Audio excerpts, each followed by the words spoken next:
The sun was sinking low over the dry plains of Texas, painting the horizon in fire and blood.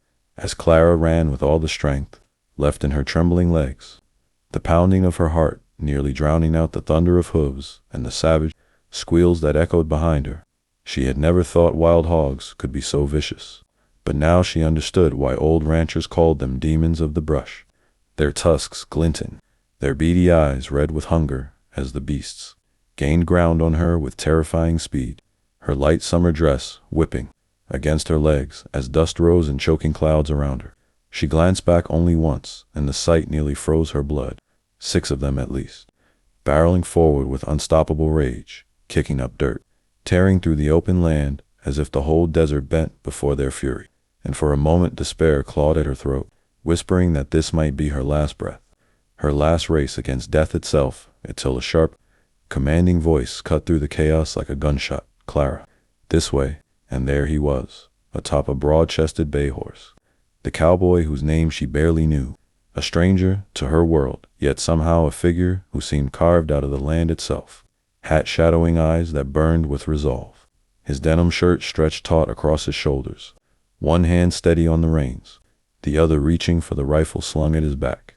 The ground seemed to quake beneath her feet as he spurred the horse closer, dust swirling around horse and rider in a storm of motion.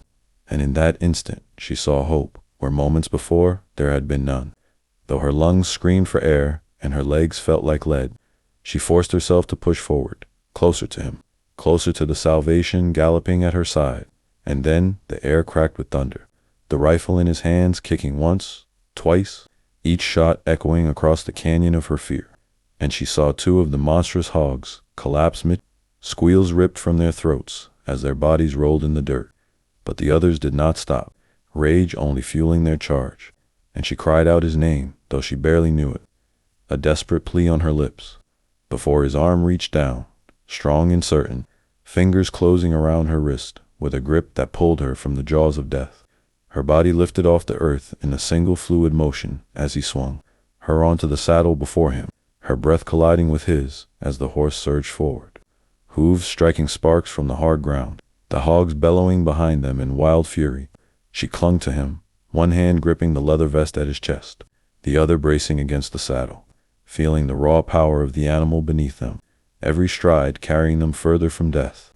And though her fear still clawed at her heart, there was also something else rising within her now, something she couldn't name but could feel in every heartbeat, and the strength of the cowboy's arm wrapped protectively around her waist, and the unshakable fire in his eyes as he looked ahead, scanning the open horizon for safety, for escape, for life itself.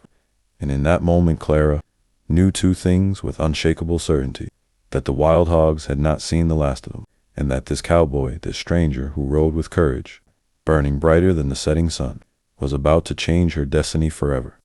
And as the night fell over the plains and the chase thundered into shadows, the story of Clara and the cowboy had only just begun.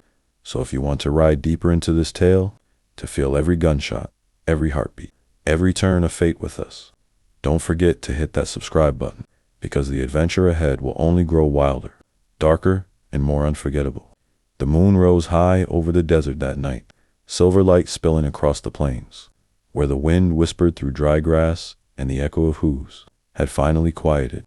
Yet Clara's heart still raced as though the wild hogs were right behind them. Her body pressed against the cowboy's chest, the steady rhythm of his breathing the only anchor she had in the storm of her fear.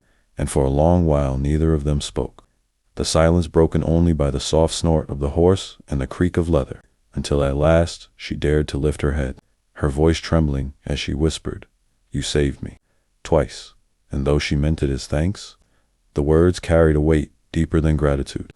For in the flash of his rifle, in the strength of his grip when he hauled her from the jaws of death, she had seen not only a man but a force of will, as if the land itself had chosen him to guard those who wandered into its dangers. Yet he merely gave a quiet nod, eyes scanning the horizon with a wariness that told her the danger was not over.